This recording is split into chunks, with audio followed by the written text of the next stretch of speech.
Can you feel it, people? Can you feel the climax that's just coming ahead? You just feel it, man. You know it's coming, and there's nothing you can do about it. But nonetheless, things progress smoothly. But yet, as I said from last video, so much stuff is happening within the background of this show. From the simple test, it is not just because of Bam, apparently, but also of other people as well. Anak as well. People who should be, you will call them, the outsiders. Bam may be an irregular, but Anak is still a forbidden character. Because you know the rules of a princess of Jod. You're not supposed to fall in love with someone.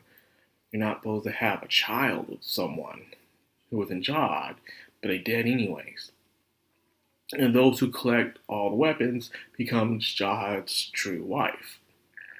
But apparently no one's been able to collect the weapons, no matter how, all of the weapons, no matter how many years have passed. Okay. But I think I'm going out of order here. So let me start smoothly. Then the last final test has begun. And it seems simple at first, but as we all know, it's never as easy as it appears to be. Pretty much Bam and Rachel have to rely on their comrades. They have to wait for the net otters, net seals, they're net otters, I think they're called. They gotta be captured by them and they win the game. However, it's not as easy. They're being pretty much challenging the ecosystem, as there's this creature that eats that creature that stops this creature. It goes on and so on. I'm in a poor choice of words right now, but bear with me. The thing I'm trying to say here is that in the animal kingdom, you can simplify it as the lady who swallowed the fly. She swallowed the spider to catch the fly, swallowed the cat to catch the spider, swallowed the dog, swallowed the horse, and so on and so forth. In an ecosystem, we all have creatures that eat each other or coexist with each other in order to survive and to help out the bigger picture of the world. So, the net otters, net seals, whatever the fuck they're called, have three enemies. The goblins, the worm, and the bull. If they get eaten by anything else, they fail the test. So they have to rely on their comrades. So on Bam's side, he is pretty much coercing with Rachel. They're pretty much talking about, how things have changed, but yet have the desires for things to stay the same.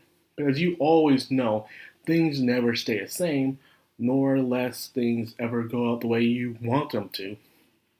Bam's dream is for things to go back the way they were, but not all the way. He wants to be there with Rachel, but yet have all his comrades around in some place eating food with each other, smiling, laughing. It's a simple, pure, honest picture for someone like Bam. Then again, you can get from where he's coming from. The dude doesn't know much about the world. He's completely ignorant. A clean, pure white slate. Pure as snow. He knows nothing of the cruelties of the world just so yet, despite seeing betrayal and death before his very own eyes. He still glimmers hope. So his dream isn't that big, but more childish than anything. So he resembles a child. So he's there with Rachel, and there's not much we really know more about Rachel besides the fact that she found him and has been teaching him everything she knows. Rachel is Bam's light. His god, you would say. He knows nothing else really but her. So of course, only thing will be on his mind will be Rachel. But thanks for him having comrades and friends that he's able to rely on now. His picture has grown bigger from what it used to be. He wants to stay with his friends, but he soon will come to the crumbling realization that it's not going to be like that forever, Life is full of meetings and partings. We say hello, and we also say goodbye. We might get a chance to say hello again, or we might not. That's just life. But I think I'm stretching it on here. Now let's talk about the other side of the exam. Kun is pretty much organizing everything as usual. Shibisu with the two princesses, Hans is with um, Rack and the green guy, and everyone else doing their thing. On patrol, making sure everything goes the way it's supposed to. Shibishu's hunting for the bull, while Hans and the gang are looking for the worms and the goblins. Um, the green guy keeps screwing up. The green guy keeps screwing up. He screwed up in the last exam by betraying Hans. He screwed up again by killing one of the goblins. Now the goblins are after them. But the second interesting part of this episode was between Anak and one of the people who's from the division of Jahad. They were having a little funny, silly little competition. It seemed like Anak finally grew attached to people. She even grew attached to one of the princesses, Indorsi. And because of that, she's herself is starting to realize having comrades and friends, but she's just sundry about it. She's not going to admit it, of course. She's going to still be her, arrogant little self, but it's an adorable kind of way. So it kind of hurts where you see Indorsi in trouble, and at the same time, Anak is on the bridge of death right now because of this division person. I understand division person is doing his job, despite how much scummy thing you'll think of the division person, he is still doing his job. Anak is an illegal existence who shouldn't be, so therefore must be eradicated.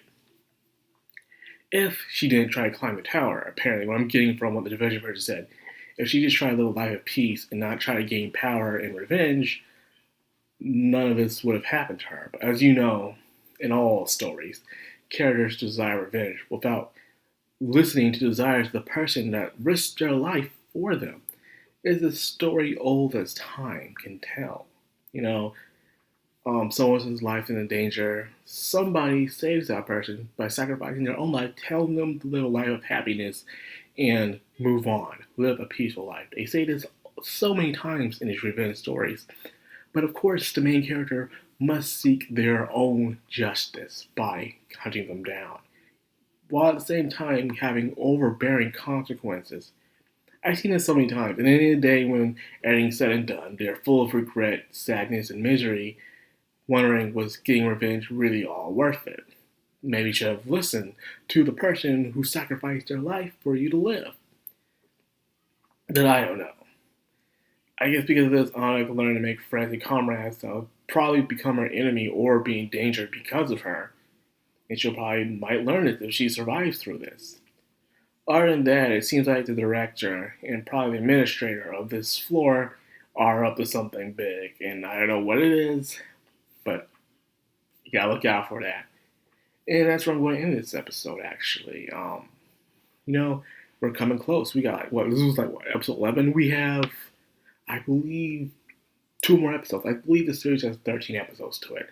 And after that, it's on to God of High School. And to be honest with you, just by hearing the word high school, I'm not looking forward to it. I'm sorry, okay? I just had enough to hear of high school crap, okay? Well, high school crap. It's the reason why I love Tower of God so much, like I said before in almost all my reviews, it's my replacement for Hunter x Hunter. I don't know when Hunter x Hunter is ever going to come back. So I'm reading and watching Tower of God, which is nice, Everyone's different. The world building is amazing. The currency, the rules, the religions, the struggles, the powers. Not everyone has the same kind of power. And some powers don't revolve around just fighting. Some for searching, hunting, cooking, all that stuff. So it reminds me of Hunter x Hunter. So I don't know what God of High School is going to bring me, but when it comes, I will give it a try. But anyway, so that's all I end this video. Hope you guys enjoyed. If you did, like, comment, subscribe, and of course, hit that bell icon. This has been the Madcrown on Anime. Signing out.